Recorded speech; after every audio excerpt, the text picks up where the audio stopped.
Hi everyone.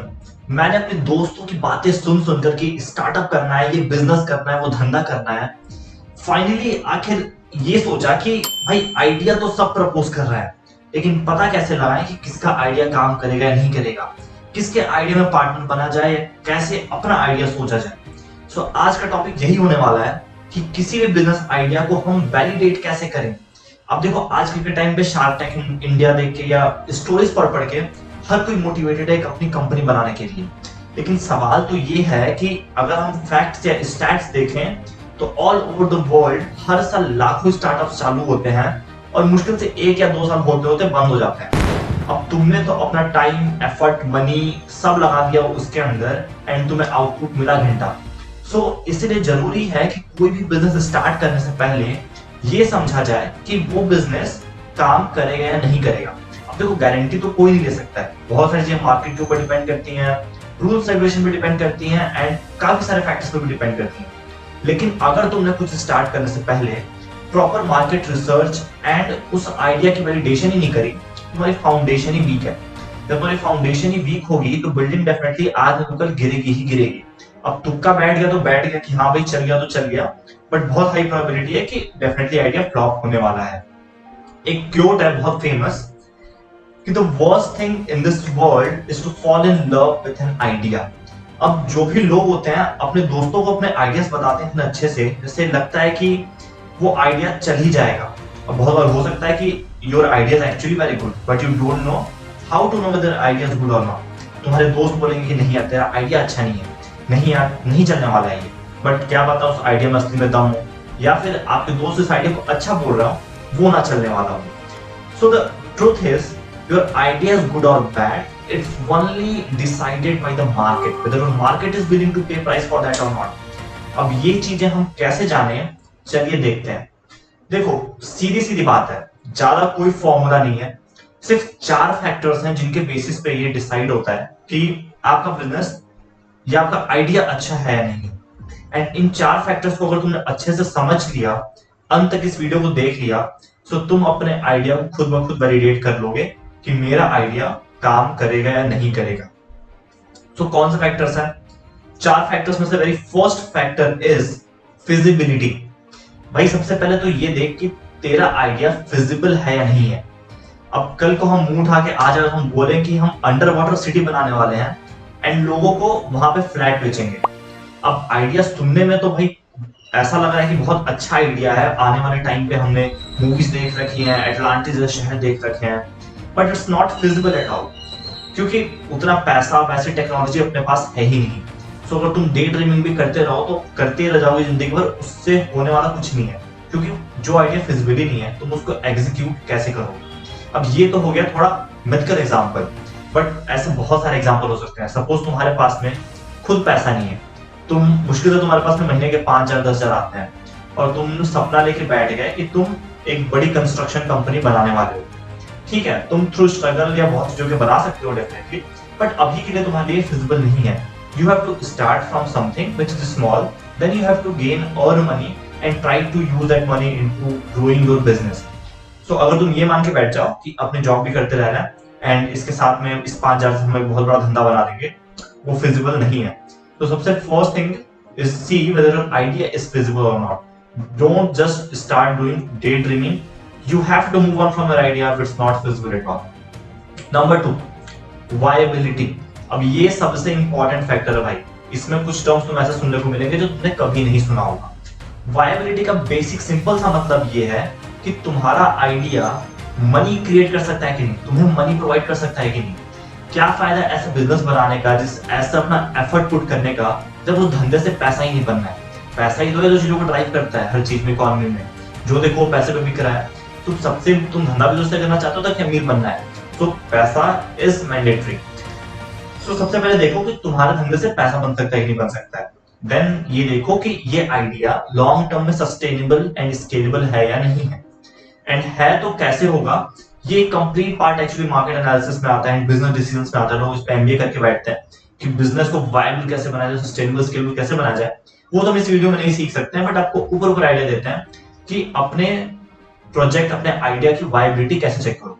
देखो सबसे पहले तो अपने आइडिया को चेक कर लो कि कहीं टारगेट आइडिया तो नहीं है। सुना है कभी इस टर्म के बारे में, टारगेट आइडिया के बारे में? नहीं सुना है तो बताता हूँ है क्या टारगेट आइडियाज एक्चुअली। देखो नाम से पता चल रहा होगा, टारपिट, टार का पिट, ठीक है। ये टर्म है जो कि जनरली यूज किया जाता है ऐसे होल्स के लिए जहां पे टार मिलता है ना, बेसिकली पेट्रोलियम प्रोडक्ट है। सो वाटर ऊपर सरफेस पे होता है, टार नीचे होता है। जो सी एनिमल्स होते हैं वो उसकी स्मेल से अट्रैक्ट होते हैं और वहां पानी देख के अंदर चले जाते हैं।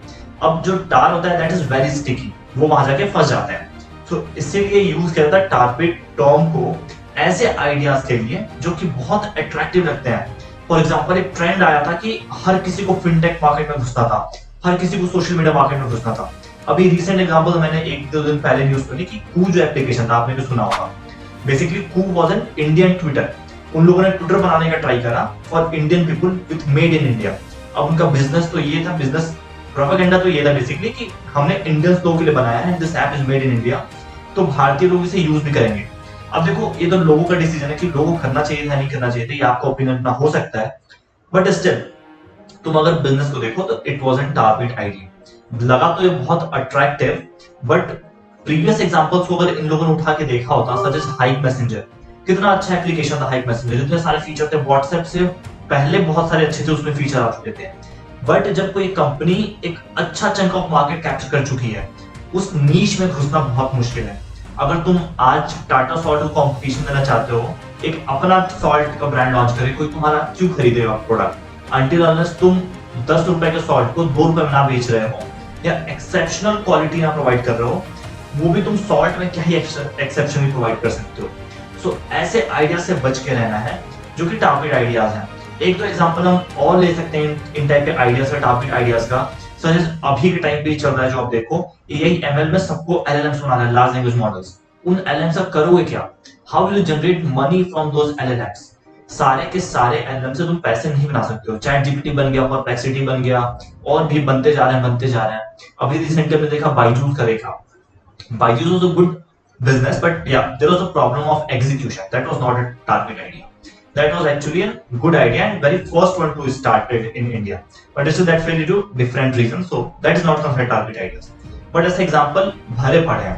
For example, आजकल देखोगे लोग स्टार्टअप में जाकर पिच करते हैं, मैंने एक ऐसी एप्लीकेशन बना दी कि मैं अपने आसपास के जितने भी इंटरेस्टिंग प्लेसेस है उसे एक्सप्लोर करवा दूंगा लोगों को। अब जो बंदा उस लोकेलिटी में रह रहा है, जनरली उसे उस लोकेलिटी के बारे में ऑलरेडी पता है। They are searching for good experience. They are searching for, like Google Maps is already there. So this is a target idea. So इस टाइप के आइडिया से बच के रहना है जो कि बहुत अट्रैक्टिव लगते हैं। एंड हाँ, इनकी खासियत जान लो। इनकी खासियत ये भी है कि तुमको बहुत बार ऐसा लगेगा कि अरे यार इस मार्केट में तो कोई कॉम्पिटिटर ही नहीं है। बहुत बार ऐसा भी होता है। ऐसा सिर्फ नहीं है कि कोई एक अच्छा ब्रांड एग्जिस्ट कर रहा है पहले से, ऐसा भी होता है कि कोई उस मार्केट में घुसा ही नहीं है। और इसका रीजन ये नहीं है कि उन लोगों को पता नहीं चला। तुमसे ना जाने कितने बड़े बड़े लोग बैठे पड़े हैं जो कि रोज एनालिसिस कर रहे हैं। उसका रीजन ये भी हो सकता है कि वहां पे पैसा बन ही नहीं सकता है। That's why they are not coming to this sector. And एक प्रॉपर हिस्ट्री चेक कर लो कि क्या किसी ने ऑलरेडी सेगमेंट में ट्राई करा था एंड वो फेल क्यों हुआ। अगर तुम्हें ये लगता है कि हाँ भाई ये कोई पेन पॉइंट था जो कि सॉल्व नहीं कर पाया, मैं करके दिखाऊंगा, then yeah, that's good. But still, there is a high probability that that segment is a target segment. So always do a better analysis. So very first one was this: stay away from target ideas to be a viable business. दूसरा part ये है viability में कि ठीक है हमारा idea जो है, चलो ठीक है टारगेट आइडिया तो नहीं था, हमारा आइडिया बहुत अच्छा आइडिया निकला है। अब इसके बाद में तुम ये सोचो कि कोई तुम्हारा प्रोडक्ट खरीदना चाहता है कि नहीं चाहता है। someone is willing to pay the price for an idea or not. If someone says that I really like your idea, then don't go for it. If someone says that I will pay when you will build it, I will see, then don't go for it. If someone will say that I am ready to pay now for your idea, then once your idea is actually a good idea. That is an exceptional idea which is going to work in viability. अब ठीक है, viability के कुछ factors तो ये होंगे कि target idea consider नहीं करना है। दूसरा ये है कि हमें देखना है कि हमारा आइडिया जो है उसको लोग विलिंग है पे करने के लिए। प्लस इसके साथ में क्या देखना है हमें कि हम अपने आइडिया को स्केल कर पाएंगे या नहीं कर पाएंगे। अब तुमने कोई एक ऐसा आइडिया चूज कर लिया, सपोज तुम पेट्रोलियम प्रोडक्ट से कुछ चीजें बना रहे हो, इसकी सप्लाई बहुत रिस्ट्रिक्टेड है, साथ में काफी सारे रूल्स रेगुलेशन भी इसके ऊपर है, तो डेफिनेटली स्केलेबिलिटी में तुम्हें बहुत इन्वेस्टमेंट चाहिए, बहुत पैसा चाहिए, अच्छा बैकग्राउंड चाहिए, अच्छी पहुंच चाहिए। तो तुम्हारे लिए यहाँ पे लिमिटेशन आ गई। वहीं अगर तुम टेक साइड में कुछ कर रहे हो तो तुम खुद का स्क्रैच से बिल्ड करके लोगों तक आसानी से डिस्ट्रीब्यूट कर सकते हो, कॉस्ट ऑफ डिस्ट्रीब्यूशन भी कम है। सो आइडियाज तुम्हारे हाईली स्केलेबल होना चाहिए, इसकी तुम एनालिसिस कर सकते हो आराम से।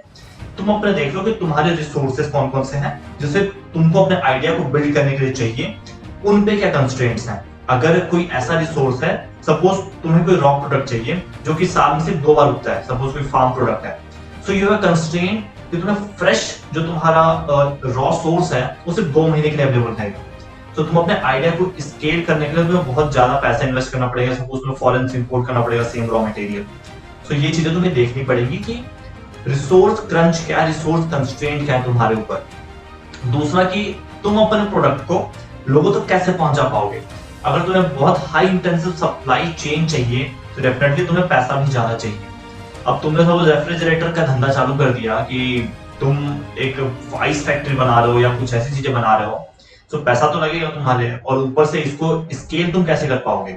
या फिर तुमने कोई लेबर इंटेंसिव बिजनेस ले लिया जिसमें लेबर बहुत ज्यादा चाहिए, तो इसको भी स्केल करना बहुत मुश्किल है।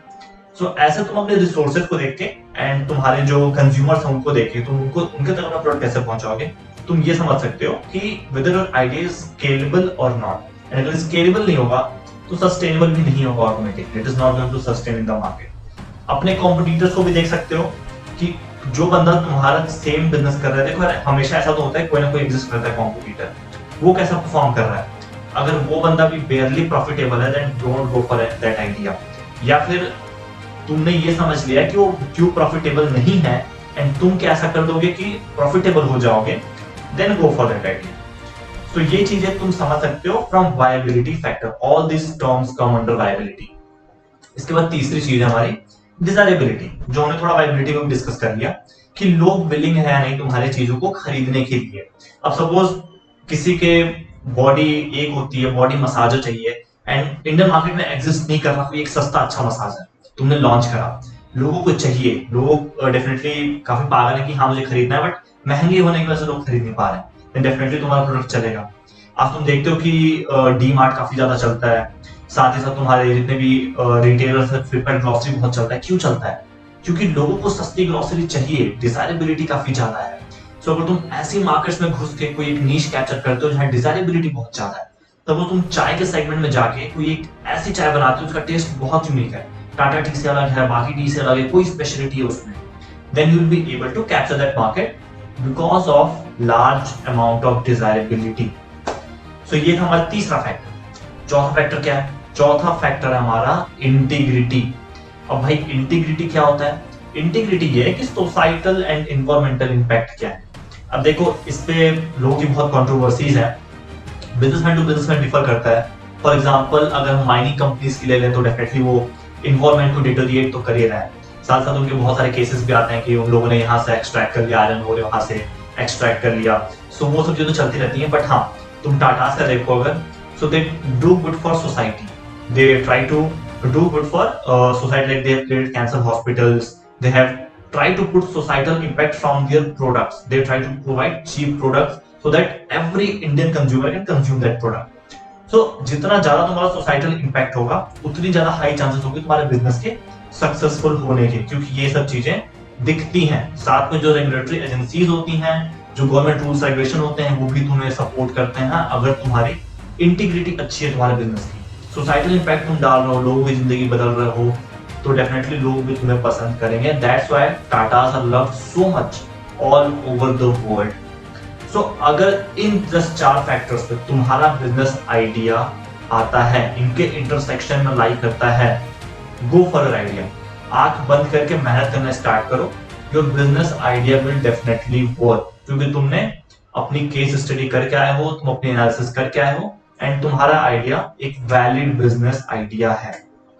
सो अगर वीडियो अच्छी लगी हो तो लाइक शेयर एंड सब्सक्राइब कर देना, मैं ऐसी वीडियोस लेके आता रहूंगा। एंड कंप्लीट मार्केट एनालिसिस कैसे करते हैं ये भी हम आगे आने वाली वीडियोस में देखेंगे अपने, कि कोई भी बिजनेस आइडिया है उसकी कंप्लीट मार्केट एनालिसिस कैसे करें। अब तुम बोलोगे कि तुमने तो कोई बिजनेस नहीं बनाया, तुम कैसे मुझे ज्ञान दे सकते हो? Because I love reading stories about all of the startup business and why they failed, what was missing. And हम इस चैनल पे ऐसे और कंटेंट लेके आते रहेंगे कि आखिर स्टार्टअप्स क्यों फेल हुए, कौन से फेल हुए, कहां गलती करी, we will do complete analysis on those things. तब तक के लिए लाइक शेयर सब्सक्राइब कर दो। मैं हूं Shubham Rai and I am signing off. जय हिंद, जय भारत।